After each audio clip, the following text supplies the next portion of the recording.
बंगाल में gangs of Malda पर action शुरू हो चुका है। पुलिस ने ओवैसी के पार्टी के नेता को गिरफ्तार कर लिया है। पीरजादा अब्बास के कैंडिडेट को भी दबोच लिया गया है। इस वक्त एनआईए नेशनल इन्वेस्टिगेशन एजेंसी की 40 लोगों की टीम मालदा पहुंच चुकी है। मालदा कांड के हर एक वीडियो को बारीकी से देखा जा रहा है और इन्हीं सारी वीडियोस में से एक वीडियो मंत्री की भी है, जो कि तृणमूल कांग्रेस की मंत्री है, ममता दीदी की मंत्री है, जो कि जांच के घेरे में है। अब तक कुल मिलाकर 35 लोग गिरफ्तार किए जा चुके हैं। 100 से ज्यादा लोगों की पुलिस तलाश कर रही है। आरोपी नंबर 1, 2 और 3 पकड़े जा चुके हैं। पुलिस अब मालदा कांड के असली मास्टरमाइंड को ढूंढ रही है। 6000 लोगों की भीड़ किसने जुटाई, किसने मुफक्की को बुलाया और किसने शाहजहां को ऑर्डर दिया, टीएमसी के मंत्री किसके कहने पर आई, और सब कुछ आपको इस रिपोर्ट में समझ आएगा।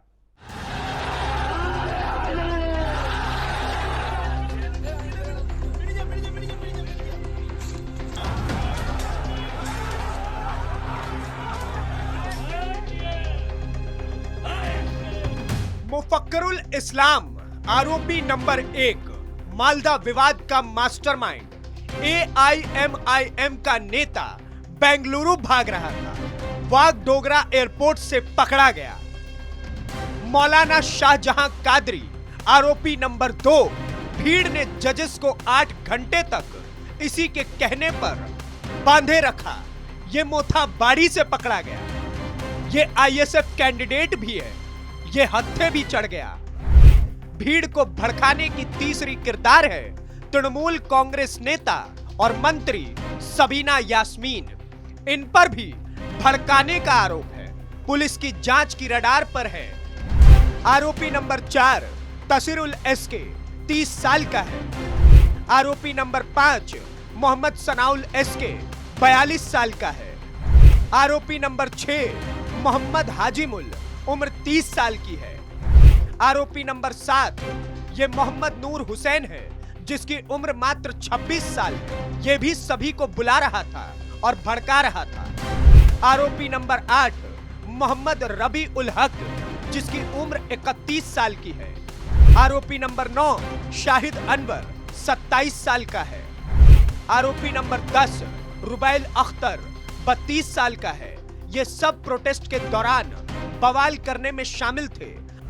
आरोपी नंबर 11 ताजिबुल हक 29 साल का है। आरोपी नंबर 12 शाहिद अनवर सिर्फ 27 साल का है। आरोपी नंबर 13 ताजमुल हक 29 साल का है। आरोपी नंबर 14 जहांगीर आलम 32 साल का है। आरोपी नंबर 15 मौलाना जन्नतुल फिरदौस, जिसकी उम्र मात्र 36 साल की है। आरोपी नंबर 16 मोहम्मद अशरफी 21 साल का है। आरोपी नंबर 17 गुलाम हामिद अशरफी 28 साल का है। आरोपी नंबर 18 नूर आलम 33 साल का है। आरोपी नंबर 19 मोहम्मद नजरुल हक 31 साल का है।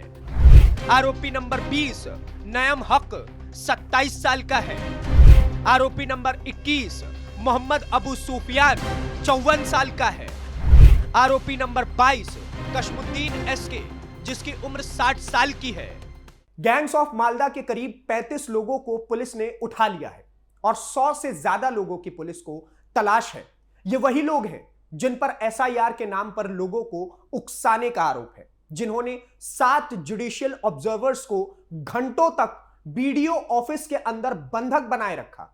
सिर्फ इतना ही नहीं, पुलिस जब इन अफसरों को बचा कर ले जा रही थी तो इनकी गाड़ियों पर पत्थर और बांस की बल्लियों से हमला कर दिया गया। जिसमें सबसे ज्यादा फिक्र में डालने वाली बात तो यह है कि यह सब एसआईआर के नाम ना होने की वजह से बेहद गुस्से में थे जितने भी ये आरोपी थे। और सबसे ज्यादा फिक्र में डालने वाली बात यह है कि चश्मदीदों की माने तो ये सब ऑब्जर्वर्स को जान से मारने की कोशिश करना चाहते थे। जब एक वहां के लोकल के आदमी से मेरी बात हुई तो उसने नाम ना बताने की शर्त पर मुझसे कहा कि वहां पर बहुत सारे आदमी थे, लगभग 4 से 5 हजार आदमी। दिन बीतने के बाद जब रात हुई, जो ऑफिसर्स अंदर थे उनका खाना पीना सब बंद कर दिया गया था। इन सब के डर से एक स्टाफ ने भागने की जब कोशिश की तो उसको भी घेर लिया गया और वो भाग नहीं पाया। सबके सब बहुत डरे हुए थे। उसके बाद उच्चाधिकारी आए थे। आने के बाद उन सभी को रेस्क्यू किया गया और रेस्क्यू करने के बाद वो जा रहे थे तो उनकी गाड़ियों पर अटैक करने की कोशिश हुई। कोशिश करते हुए उन्होंने एक बांस लगाया, बांस की जो बल्ली होती है, ताकि गाड़ी निकल ही ना पाए। लेकिन वो बंबू तोड़कर, वो सारे के सारे बांस बल्लियों को तोड़कर गाड़ियों को निकलना पड़ा ताकि वो जजेस जिंदा बच सकें। मोथाबाड़ी में 1 अप्रैल को कालियाचक बीडीओ ऑफिस के बाहर करीब 6000 लोग इकट्ठा हो गए थे, जिनका नाम एसआईआर की लिस्ट में नहीं था। इलाके के लोगों का कहना है कि ये ज्यादातर बांग्लादेशी मुसलमान हैं। मोथाबाड़ी विधानसभा में 2,08,844 वोटर हैं, जिसमें 60% मुसलमान वोटर्स हैं और 40% हिंदू वोटर्स हैं। करीब 80,000 मुस्लिम वोटर्स का नाम एसआईआर लिस्ट से गायब है। पूरे मालदा जिले के 20 लाख वोटर्स में से 8,20,000 वोटर लिस्ट के अंदर एजुकेटेड है। इसी मामले के निपटारे के लिए जुडिशियल टीम मोथाबाड़ी आई थी, लेकिन इन्होंने कागज देने के बजाय उसी जुडिशियल टीम को बंधक बना लिया और अब सुप्रीम कोर्ट के हंटर के बाद जब इनकी धरपकड़ हो रही है तो इनकी हवाइयां उड़ी हुई हैं, घर छोड़कर भाग गए हैं। आधे से ज्यादा आरोपी मीडिया के सामने झूठे बहाने बना रहे हैं कि हम वहां थे ही नहीं। कोई कह रहा है कि वहां वो बिरयानी बनाता है, झूठ मूठ का उसे फंसाया जा रहा है। कोई कह रहा है कि वो स्कूल टीचर है, उसे भी फंसाया जा रहा है। लेकिन सवाल ये है कि इन सब में हिम्मत आई कहां से? किसने प्लान किया? किसने इतनी बड़ी साजिश रची? जांच में जो बात सामने आ रही है वो बेहद चौंकाने वाली है। बताया जा रहा है कि गैंग्स ऑफ मालदा के आरोपी बहुत दिनों से प्लान कर रहे थे। ईद के पहले ही बड़ा प्रोटेस्ट करने की प्लानिंग थी, लेकिन ईद की वजह से प्रोटेस्ट को आगे बढ़ा दिया गया।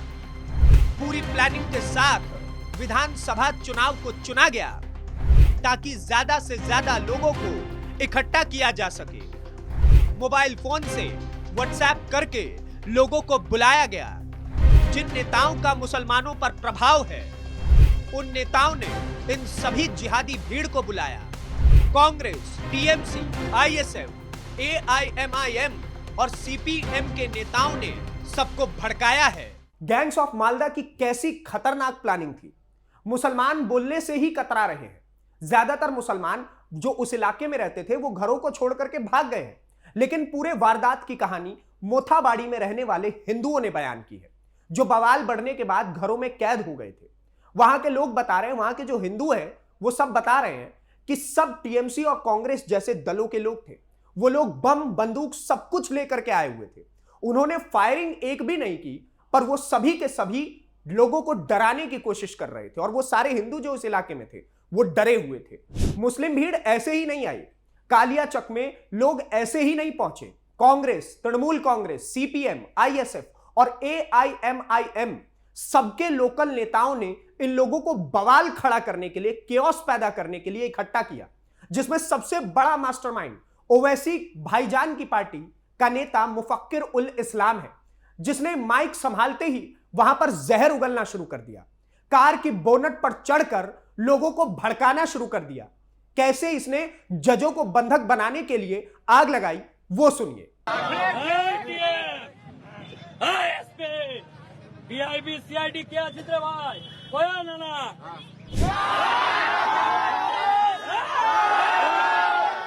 नाराय तकबीर हजरत उमरेर বংশধর আমরা হযরত আলীর বংশধর আমাদের মধ্যে কোনো ভেদাভেদ নাই।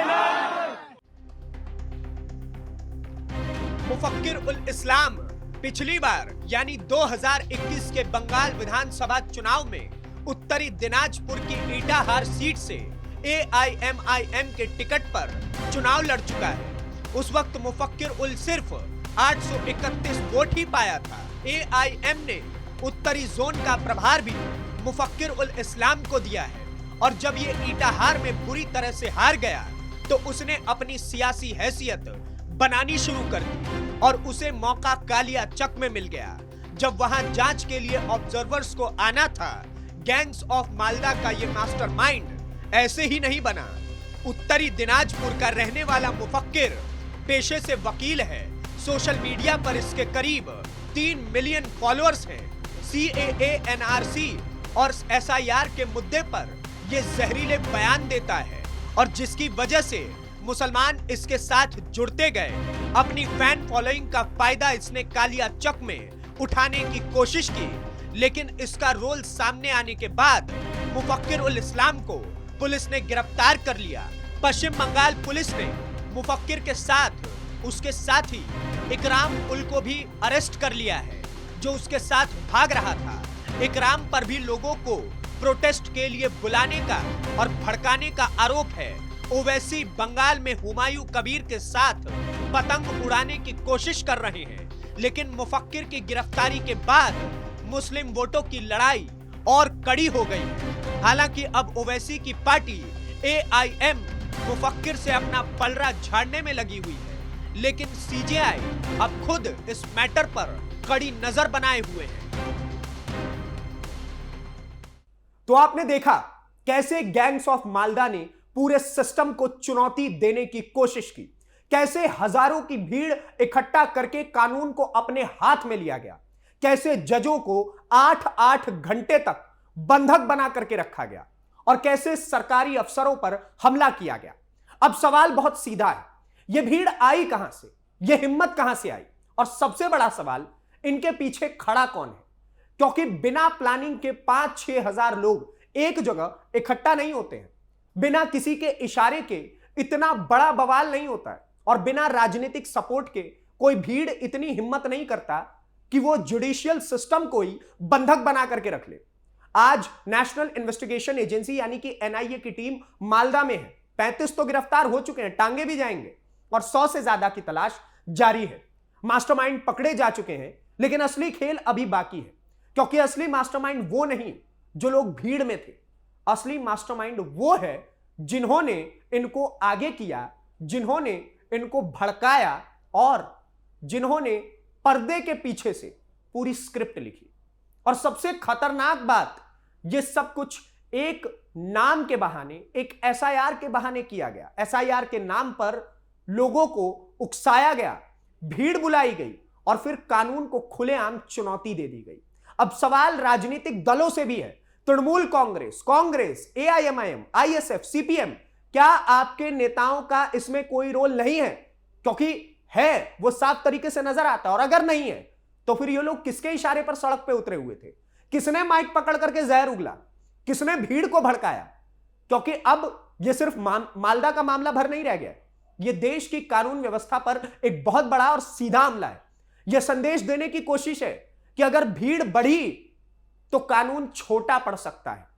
लेकिन याद रखिए, यह नया भारत है, यहां भीड़ के दम पर कानून नहीं चलेगा, यहां संविधान चलेगा। और यह चीफ जस्टिस ऑफ इंडिया ने साफ तरीके से बोल दिया, और जो भी इसके खिलाफ जाएगा वो बचेगा नहीं।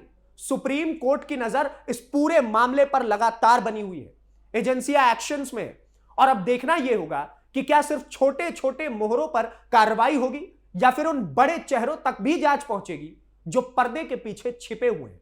क्योंकि अगर इस बार भी असली चेहरे बच गए तो ये गैंग्स ऑफ मालदा नहीं बल्कि मॉडल ऑफ अराजकता बन जाएगा। अब ऐसे में एक बात यह भी समझने वाली है कि न्यायिक प्रक्रिया में इन लोगों के साथ क्या होगा, क्या इन लोगों के खिलाफ कोई सख्त एक्शन होगा या फिर नहीं, क्योंकि एक्शन जरूरी है। वरना आज ये लोग सड़कों पर उतर करके जुडिशियल अफसरों को टारगेट कर रहे हैं, कल को प्रधानमंत्री अगर बंगाल पहुंचेंगे तो उनको घेर लिया जाएगा, और परसों अगर राष्ट्रपति पहुंच गई तो उनके साथ तो न जाने क्या करने की ये लोग कोशिश करेंगे।